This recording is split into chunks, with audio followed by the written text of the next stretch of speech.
Hello, everyone. Many artists, particularly beginners, have difficulty doing skies. They overcomplicate. The main reason is that people, beginners, try to convince us that we're looking at sky and clouds. Usually the main fault. Skies, in a way, are quite simple to do, as I'm going to demonstrate in a few moments. So here's an example of one of mine I did. And I just invented a landscape here. The main exercise was doing a sky with clouds. This took no more than 10 minutes.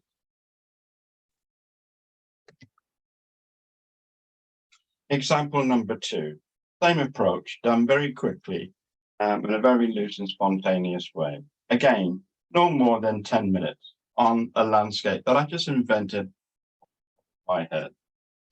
So in a moment, I'm going to show you how I did it, and hopefully you can pick up some tips. So here's my drawing. Once again, as I just mentioned, I've just done this off the top of my head, comprising mostly of the sky, something of a landscape here, and with about 3 trees. Made up some colours, predominantly ultramarine blue for the blue of the sky, and I've mixed up the Payne's grey, both a light and a darker version. So keep the colours very simple. That way you can concentrate on the job at hand, practicing doing sky. The first thing I would do is I'm going to just barely dampen the paper. I could be working wet on to dry, as you know. But in this example, taking a wide brush, just barely dampen paper. I don't have to dampen everywhere. In a moment, I will apply the ultramarine blue.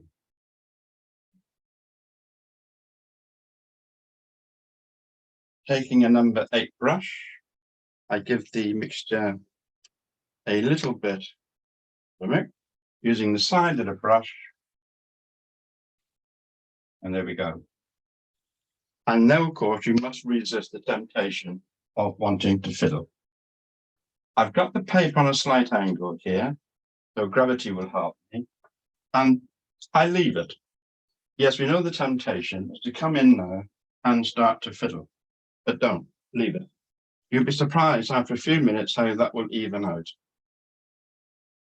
And then I can come in now with the grey.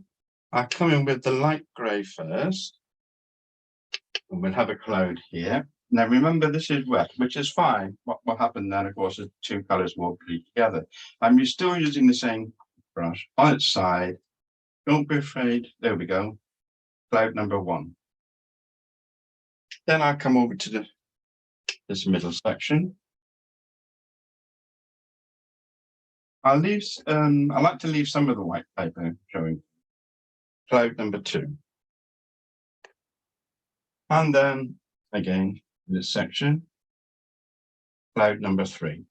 At the top of the sky, the clouds are bigger, they're closer to us. As I said a moment ago, I like to retain quite a bit of the white paper. There we go. So I got the top of the sky in.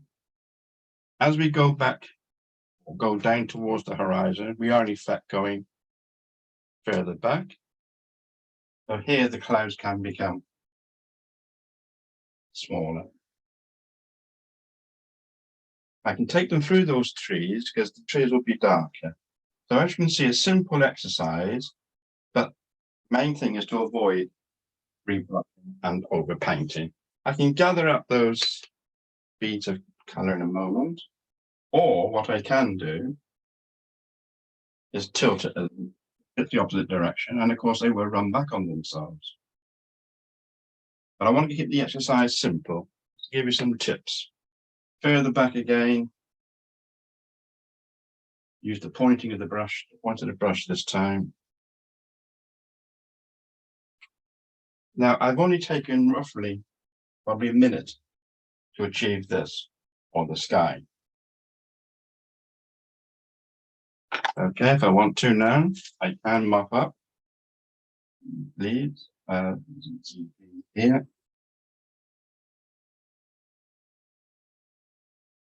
Yeah. So I got the basics of a sky in there. And all I'm going to do now is to come back with a darker version.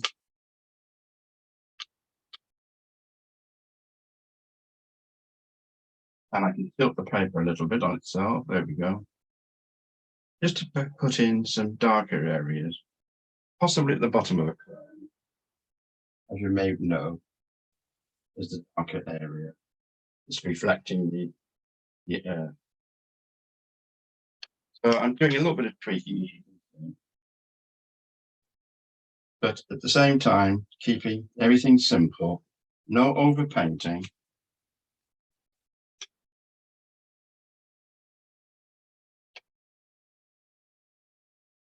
No, and I can fill in some of the empty spaces. So there's really sky. I just tilt the paper back a bit more to let the paint run. So I've been working now, of course, wet into wet. Now, this is a very quick exercise, so I think I can leave the sky and then in a moment come down. What I will do is blend some of the areas together. So maybe I'll blend here a little bit. There we go.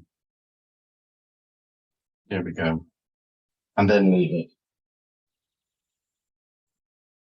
Right. And then in a moment, I can then kind of develop the foreground. I've just mixed up some green, and now, of course, I can work on the landscape itself. This is in the distance, so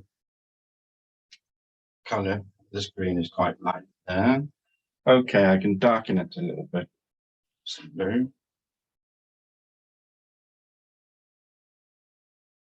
And really all I'm doing here is just adding some context. Some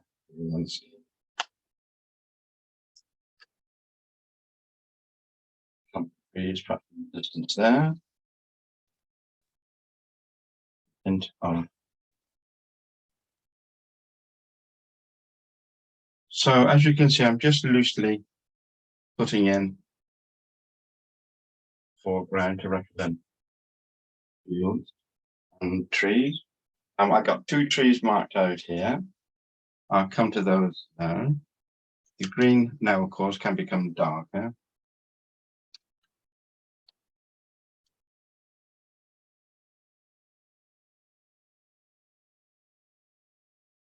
Here we go. And all I'm doing, as you can see, is indicating a simple tree.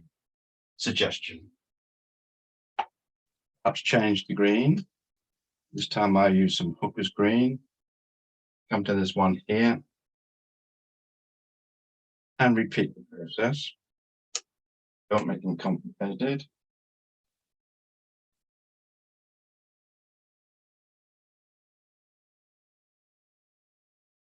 There's a smaller one.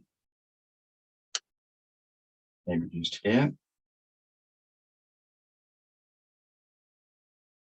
Indicating hedges.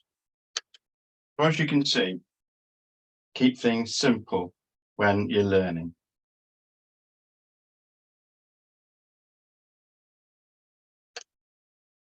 Indicated there. Just to change the color a little bit, I go for some ultramarine blue.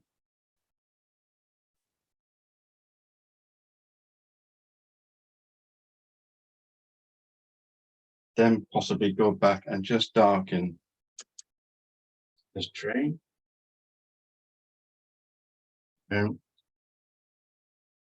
not going to take it beyond much of what I've done here.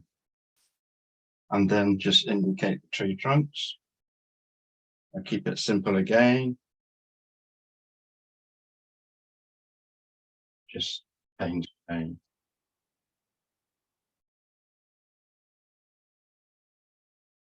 And in a moment, I'll finish just some more suggestions. There.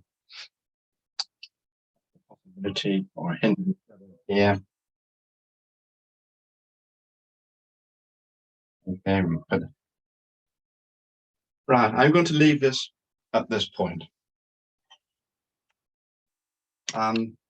Yes, all I wanted to demonstrate is how to deal with the sky. So the whole painting actually, yes, it's bled there, we know. The whole purpose is just to show you not to be frightened of having a go at doing skies.